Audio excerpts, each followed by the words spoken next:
Hashem's Vasai Tiftach Upiak Asacha. We're now in the 28th Perek of Yeshayahu. This Perek begins with an ominous word, the word of Hoi, woe. Woe to the Ateres Ge'us Shikurei Ephraim. What does that mean? To the crown of the pride of the drunkards of Ephraim?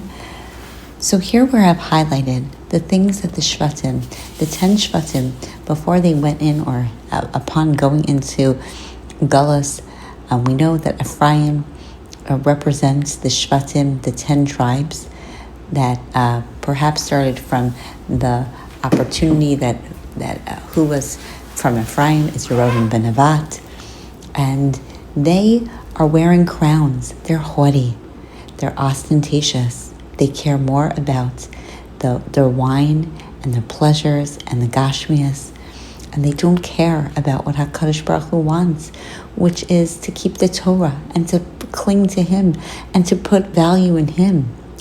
And so they have sunk to the level of Gay, to the level of a valley, and it is to the disadvantage that they're unable to see Hashem in their life. HaKadosh Baruch Hu gives us so much pleasure, but if the pleasure becomes the primary and the only focus, then what we're left with is something that's very difficult. And that kind of challenge is a challenge that will ultimately be to everyone's disadvantage. And so then what does HaKadosh Baruch Hu do? Right? Then Hashem takes Chazak va'amet. He takes strength.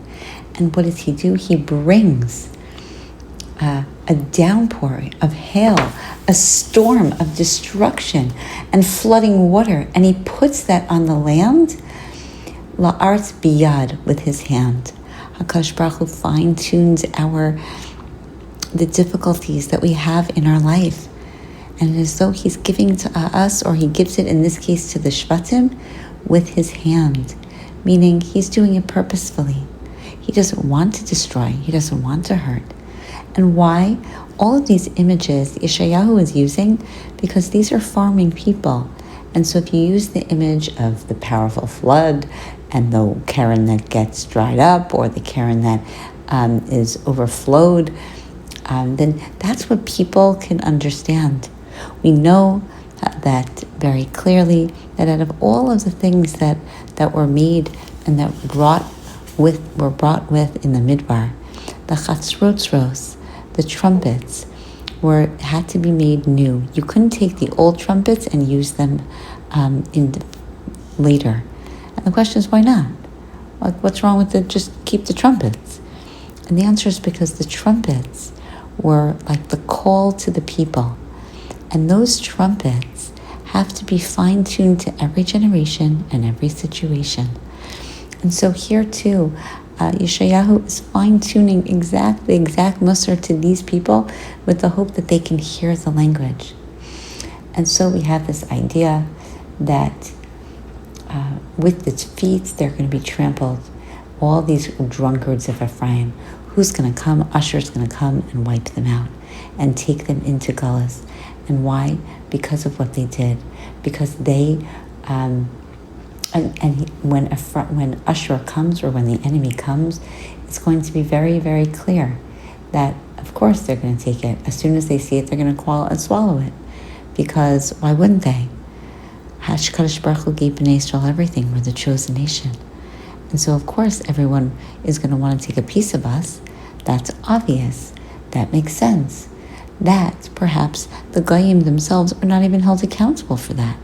It's what they do and the tortures, meaning if they're doing something and doing Hashem's bidding, then that's fine.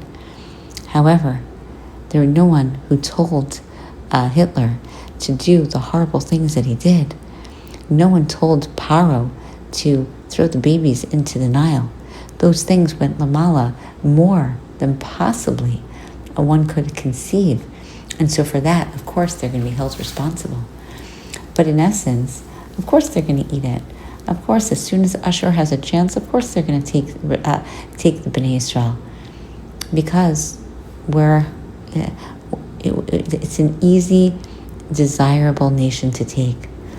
Bayomahu yeh Hashem tzvakos la'ateres tzvi utzifiras tifira l'shar amo, and that what is for the rest of his people, Hashem is going to be the royal crown, a beauty of glory, that for the last remaining Shvatim of Yehuda and Binyamin. Now, that is going to happen during the time of Chizkiyahu. There's going to become a time, a small window in Jewish history, that the Jewish people, they do a full tshuva. We said maybe not completely tshuva, but at least there is this resurgence. And Chizkiyahu does so much to be able to bring back the splendor, but it's not going to last. It's not going to last because Menashe, his son, is going to ruin it. Ularuach mishpat liyoshev al hamishpat ulgbira mishavei milchama sha'ara. What does Chizkiyahu do? Because Chizkiyahu brought back the beauty and the splendor of Torah and mitzvos, he was as though he was at the gates. And the gates, or perhaps at the Sanhedrin that he also brought back, which is highlighted by the idea of the Sha'ar, because that's where the Sanhedrin sat. But essentially what happens is that Chizkiyahu, because it brings back Mishpat, and because he does good things, they don't have to go to war. Their war is fought at the Sha'ar. It's good enough, because as long as they're doing mitzvos, that's all that's all that's being asked, and that's all that's being needed in order for HaKadosh Baruch Hu to win the war, so they don't have to go anywhere. V'gam ila bayayin sha'agu b'shechar tza'u kohen v'nabi sha'agu b'shechar u'ba'lanu min ha'yayin tza'u min ha'shechar sha'agu b'ra'eh paku puriyah. Which means, yes, there are people that strayed because of the wine.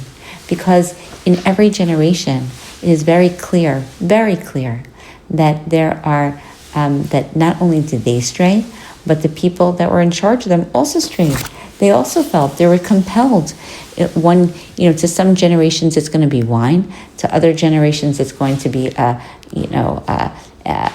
all different types of Yetzer. So for that generation that came and went because of their strong wine and they erred, so what happened? It caused there to be a stumbling and a lowering in justice. Because if the leaders stray, of course, they're going to have something that's going to stray. Now, what is it that brings a complete straying? So perhaps if we go back and we understand that there's this metaphor and this understanding of when the pasuk talks about prior in we hear that there's the straying and we hear that the leaders are doing it. And perhaps in pasuk, a very important pasuk ches, ki kol shulchanos malu kei tzoa b'li makom. What is the difficulty that's happening? The difficulty, or one of the difficulties, is that the people, they don't use their tables effectively. What are they doing? They're drinking too much, right? We just said. But on a deeper level, you know what else they're doing? The table is filled with vomit. And what does that mean? That there's nothing ruchnias that are happening. There's a halacha that says that 3 people who sit together at a table must be able to say at least one Dvar Torah. And the Mefarshim talk about maybe benching is considered because benching has, pockets of Torah embedded within it. But essentially, how could you take whatever it is that Hashem gave you and not elevate it during your meal with Torah or with brachos or with good conversation that is of high quality? And here in Pasuk Ches we learn they weren't doing that. There was no high quality to their speaking. There's no high quality to their meals. The time where the people are gathered together. And as a result, and this is very important, so then in Pasuk Tes we have, well then, if that's the case, then how are we going to teach anything? How are we going to explain the message? How are we going to understand that, to teach the next generation? The people, Michalav Atikim Mishadayim, to those that are weaned from milk, what are we going to do? So then we have an idea. Kitzav l'tzav, lakav, tzav lakav, kav lakav. What does that mean? What are those words? So essentially, line by line, mitzvah by mitzvah, little by little is where the people perhaps are up to. When we have an idea of a generation or a time where no one's taking in the messages of Musar, where people are gone astray, how do you bring them back? Little by little, mitzvah for mitzvah, word for word. That's one way to interpret that tzav l'tzav, kav l'kav. Another is that that's what's left. Only the people that are little kids who do tzavas and kavs. Those people, those are the people, that's it. That's all Bnei Israel have that are left. Everybody else is just pathetic and not capable of really internalizing HaKadosh Baruch Hu or the messages. Or perhaps it's tzav l'tzav, kav l'kav. You know why they are not being able to take in the messages of Torah? Because you know what they say when they learn Torah? Yeah. Well, guess what? You say that tzav. I'm going to say my tzav, which is my Avodah Zarah says that's actually the opposite. And that's what you're saying? Do you actually practice what you preach? Etc., etc. And so for that reason, their tzavas and their kavs are all working against the internalization of anything. They can't get better. If they can't internalize the message, they can't learn it, they can't grow with it. And so it's going to be something that is going to fall flat on the mark. Now,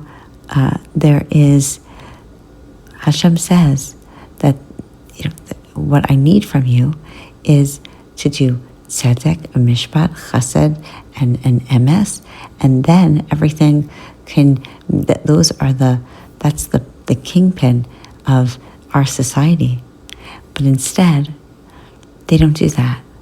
And so they didn't listen. And the word of Hashem, they tried, they just, Lachin, Shamu Devar Hashem Anshe L'Tzion, Moshe Ha'amazeh, Asher B'Yerushalayim. Therefore, listen, people of Zion. Because why? Ki amartim, what did you say instead? Karasnu bris esamavet. No, we worked it all out. We can make sure that we don't die, and we can make sure that we don't get punishment. We just, we worked it out. And, we were able to evade death and evade all of the difficulties. Ki avor lo yaviyenu, ki shamanu kazav machsinu b'sheket nistarnu. And so, we were able to figure it all out.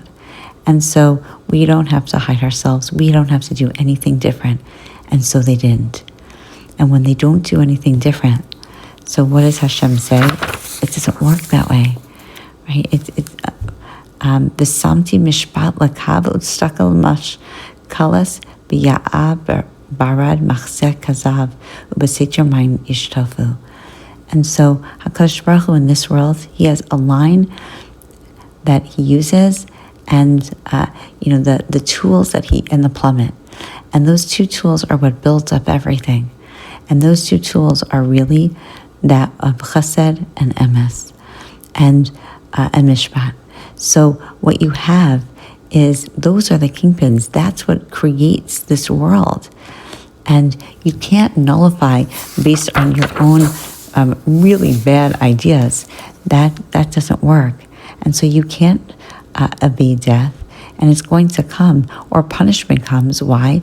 Because without it, you're going to be at a disadvantage, and it's more meaningful for you to be able to internalize that message, because otherwise, ki katsar hamatzah, you're not going to be covered. You're going to come, and it reminds us of just the last generation with the Holocaust, that people didn't have blankets. And here it says the bed is going to be too short. There's not going to be a blanket. You're not going to be comfortable. And so if that's the case, you're not going to evade death in the next world. You're not going to evade all of the difficulties in this world. It would probably behoove all of you to listen. And you might think that miracles are going to be done for you, like what happened, it says, in Givon, what happened in all the different places. But there don't. HaKadosh Baruch Hu doesn't always have to make miracles, and He won't, because you're not internalizing the message. And you're going to get destroyed. You're going to be kicked out of the land. They really believed that nothing was going to kick them out of Eretz Yisrael. But they didn't deserve it. They didn't treat each other or any of Hashem's mitzvos or halachos with respect. And so Hashem said, no, it's going to be like someone who plows, and that he plows all day long to think that he can reap what he sows. Now, sometimes he's going to smooth out the surface, and sometimes he's going to scatter the cumin, and sometimes the wheat, and sometimes the barley, and sometimes the spelt. Now, each one of those things has to be treated differently. Each one has to be nurtured and allowed to grow in the best way for them. And so Hashem is saying, I am going to, if you don't need to be threshed or hurt, then I won't do that to you. But there's a good chance that you're going to need to have a very significant consequence to your actions. And so if you act like a spice that doesn't need to be grinded, then I'm not going to grind you, says Hashem. And if you act like, if you're able to separate the wheat from the chaff, then I don't have to do it. But otherwise, this is a clear indication that just like there are certain grains, right? Lechem yudak ki lo lanetzach adush yedushenu. Right? Bread grain is crushed, but it's not threshed forever. And that ultimately, once it does its role, it stops. We stop. We don't break it anymore. So too, Hashem promises that there's going to come punishment because it is needed to get you to change and to do what needs to be done. But it's not going to be forever. And it literally is fine-tuned so that you get the message in the least difficult way. HaKadosh Baruch Hu gives us so much. One of the deepest things that he can do for us is to connect with us and to give us musar.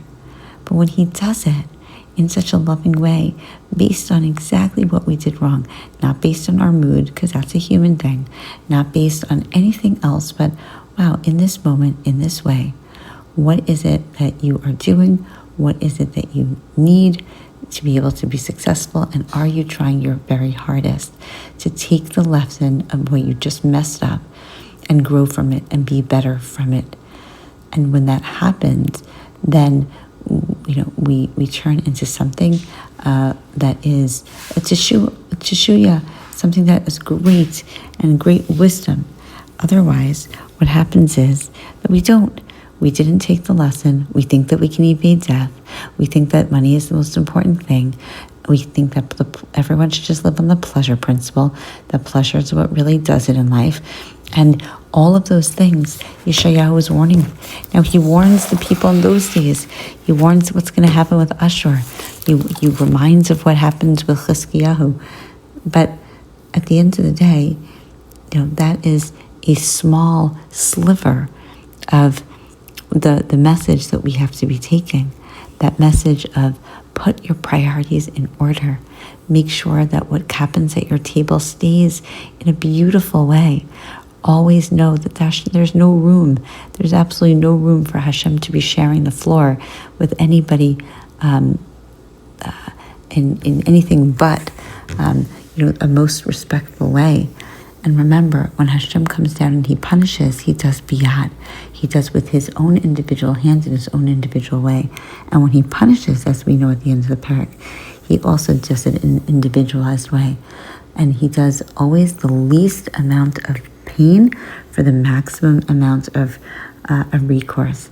And Amir Hashem, that's what Hashem asks of us, and that's what we have to try really hard to be able to accomplish.